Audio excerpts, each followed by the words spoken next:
Welcome to another edition of Slurp and Share. My name is Daryl. Today, we are here to talk to you about an organization called The Cure Starts Now that is fighting one of the worst forms of cancer, DIPG, that's affecting children across the world. Thanks for joining us.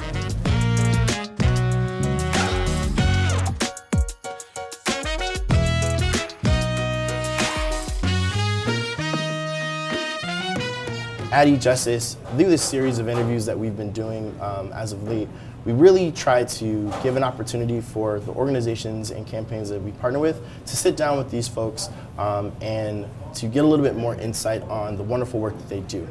But far too often, we stay high level and don't get to see what our actual dollars and what all the effort that you guys help us with actually accomplish every month, or even some of the stories that really drive the campaigns to begin with.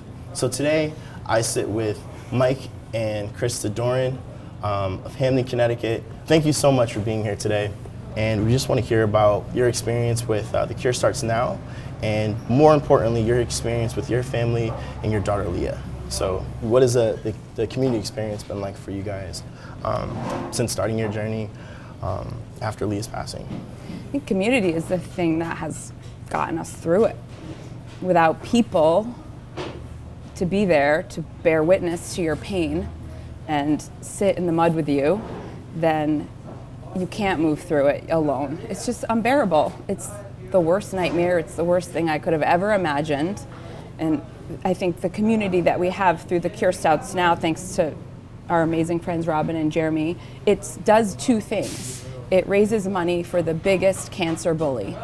And when we cure DIPG, we will cure so many other cancers, and cancer is something that affects everybody. DIPG will not affect everybody, thankfully, but everybody I know has a cancer story. If somebody they lost or they're affected, that's battling. I think the thing I really want to tell people about The Cure Starts Now is that they are working on the biggest, fiercest, baddest dragon, the one that nobody has slayed. And when they can do that, it's going to open so many doors for so many other people that are suffering and living with cancer. And then the other thing is when Leah got sick, for the way I could tell her story in a way that felt right for me and my family was to write about it. And so I started a blog, I called it Lessons from Leah, and I shared how she was doing and where I was at very truthfully from a very raw place.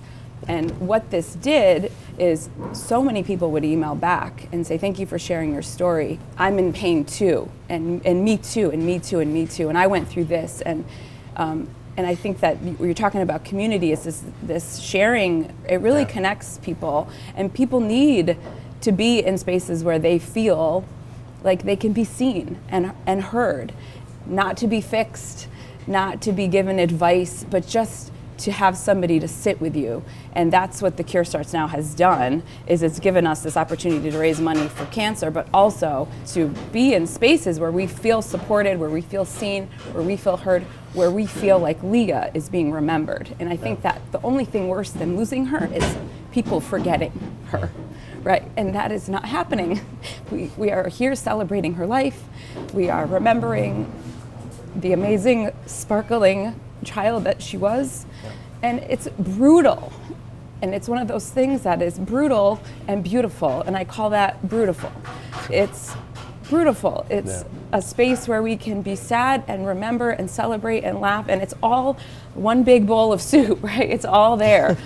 And so the community is, I would say, the thing. There's my faith, there's exercise, and then there's the community. And those three things have gotten us through, these people that have showed up for us and continue to 3.5 years later. Yeah. I get the rare opportunity to kind of sit down and be a part of the process to bring in new campaigns, and I'm truly blessed to have that opportunity and meet with folks like yourselves. There's certain things you can't talk about in a restaurant space, whether it's politics or religion or viewpoints on polarizing topics, but there are things that we all do come together on, right? And childhood cancer, families going through this is something that we definitely should shine lights on. And if we ignore that fact, if we pretend that, when the folks that come into the building are just here to have a bowl of soup and go home, then we kind of miss the mark on a great opportunity to make sure that we're connecting and spreading awareness. The first time someone hears about DIPG shouldn't be when their family's being diagnosed, right? So we hope that through our campaigns, we spread more awareness, we understand stories of children like Leah, and make a lot of noise, right? And that's what we're here for. We're your backup, you know? So I know you said you have a great community right now, but please feel that the e-justice community has your back too. And we do. We're here for you. We want to support. And so if there's any activities or outreach that you guys know of or want to connect us with, we're absolutely here for it. Thank you. Thank you. Because this is what it's about, you know? When you see businesses that are really committed to doing more than just feeding people, it's really powerful. And it is that sort of that connection factor where people are coming together to do something more than just getting dinner or getting lunch or getting a bowl of soup. Yeah. And I think for somebody like us, you're always looking for ways to do good, and this just checks a lot of boxes, right? You can hang out with your friends, you can spend time in community, you can give back to the community, and that's really powerful. And Metro should be really proud, and we're so grateful that you have chosen our charity as one of the many that you're giving back to. Absolutely. I remember when you did your last e-justice campaign for the Cure Starts Now, and we came in here and I didn't know what to expect. It was pretty soon after she had died, and I pulled this out not knowing, and there she was, like, whew, hanging upside down with her little pigtails, just this like sunburst. And it's devastating, right, to see her picture, knowing that she's not here, but the picture that was chosen was so perfectly her.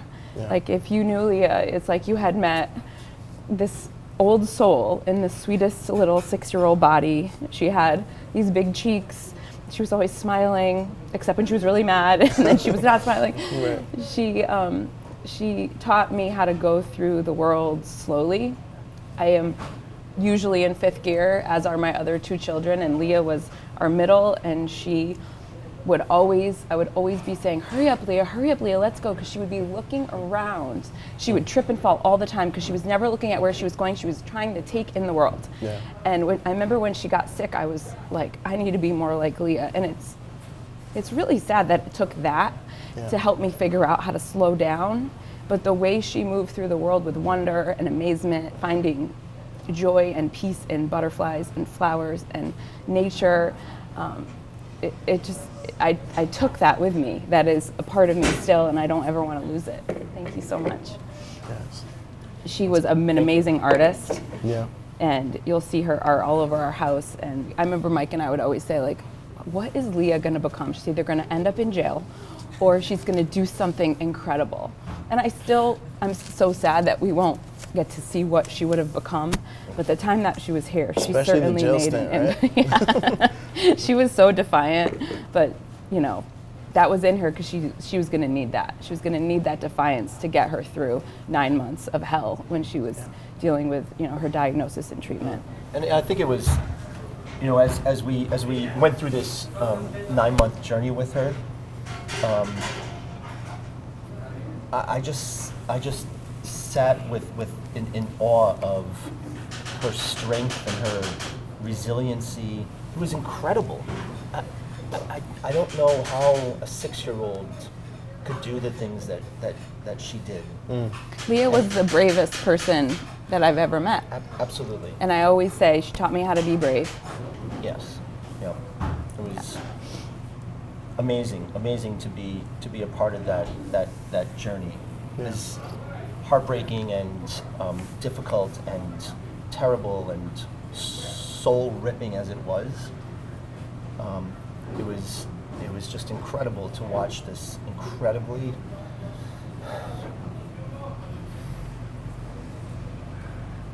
strong, brave little girl go through things that would just crush people.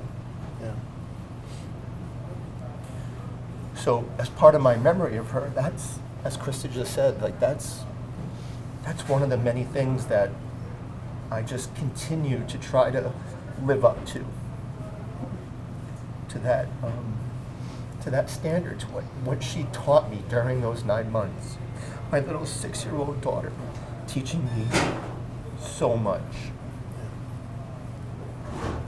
It's just incredible to even to continue to think about. You need some soup. This is just one of those cancers that it just levels you. It hits you upside the head, and there's like, make memories is what they told us. Make memories. Or there's nothing you can do. And I looked at Mike. I'm like, we're in the 2000s. We have people on the moon. Like, we have cars that drive themselves. How do we not have any treatment? Forget a cure. We don't even have treatment. There's nothing. Right. And when you realize there's a cancer you haven't heard of that kills children, usually in under 9 months, and there's no treatment and there is no cure, why? I want to scream this from the rooftops. Yeah. Why isn't there more for this? And so, that's what keeps us coming back and showing up to these fundraisers, because they're really hard. Yeah. They're really hard to get the energy to show up. And we do it to, as we mentioned, to remember Leah and to raise money and to also feel the support of the community, because we're going to need that. Like, every year, I think it's going to get a little better. And it doesn't. And that was a really hard realization going into year 3. Yeah. It's like, the pain will get less. And what I've learned is the pain doesn't get less, you just learn how to carry it better. Pain's one of those things that is universal. Yeah. Everyone has pain. Thankfully, most people will never know the pain of losing a kid. This is my 10. On a scale of pain, 10 is losing my daughter. I think that when you share your struggle and you share your pain and you allow people to come into it, it also gives them the ability to ask for help and to ask for support so that they don't have to go through it alone.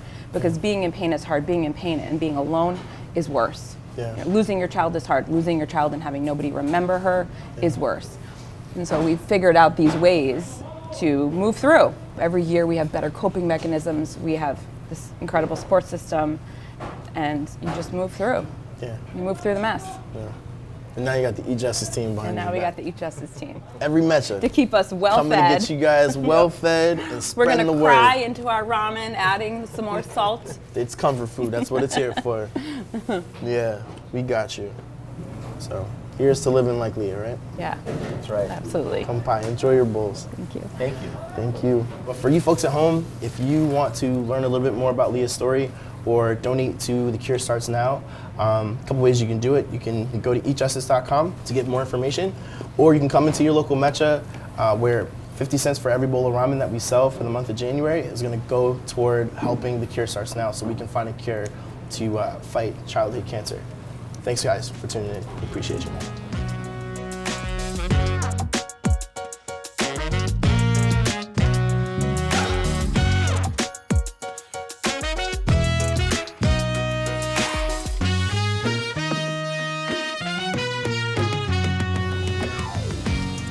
Something about that soup that just makes everything taste better. Oh my God. So good. Oh, like a warm blanket. Got that right.